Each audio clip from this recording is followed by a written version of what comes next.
Salut les investisseurs intelligents, c'est Monsieur Rodolphe, bienvenue dans cette nouvelle vidéo. Aujourd'hui, je réponds à la question de Yvonique Martin qui m'a posé la question suivante.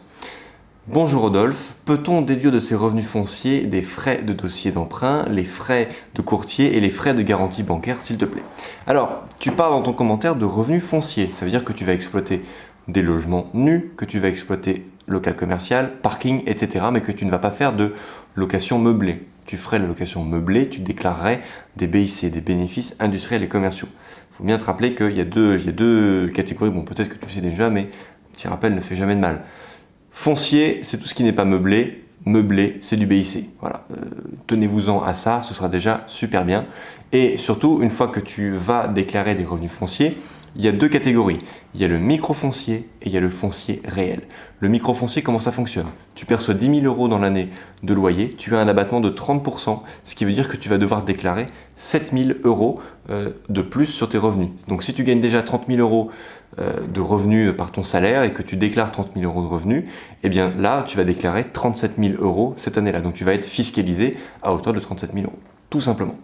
Ensuite, tu vas avoir le foncier réel. Le foncier réel, tu vas déduire réellement la totalité des frais que tu vas avoir pour pouvoir percevoir ton loyer.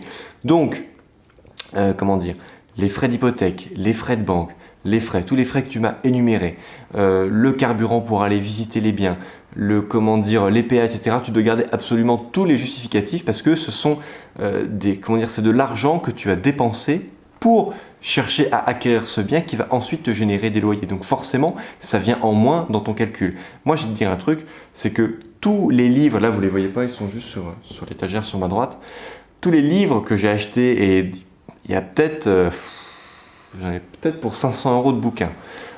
500 euros de livres, j'ai gardé toutes les factures, et je les ai déduits de mes revenus fonciers parce que c'est des livres spécialisés sur l'investissement et particulièrement l'investissement immobilier. Et du coup, eh bien, oui, je les déduis puisque c'est pour percevoir des loyers. Donc du coup, ça fait sens. Vous voyez, vous comprenez vraiment, vous saisissez un petit peu le truc. C'est comme une personne qui travaille dans la restauration. Si elle doit s'acheter une tenue pour aller servir dans un restaurant, eh bien, sa tenue, c'est directement une dépense qu'elle a faite pour pouvoir gagner son salaire. Donc du coup, elle peut complètement la déduire.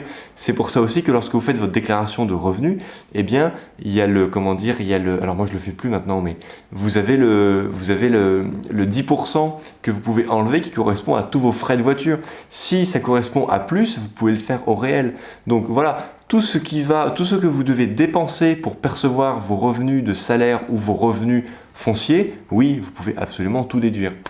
Voilà, Yvonique Martin, cette vidéo a été faite pour toi et également pour toute la communauté des investisseurs intelligents. Je vous dis à très bientôt dans une prochaine vidéo. Ciao!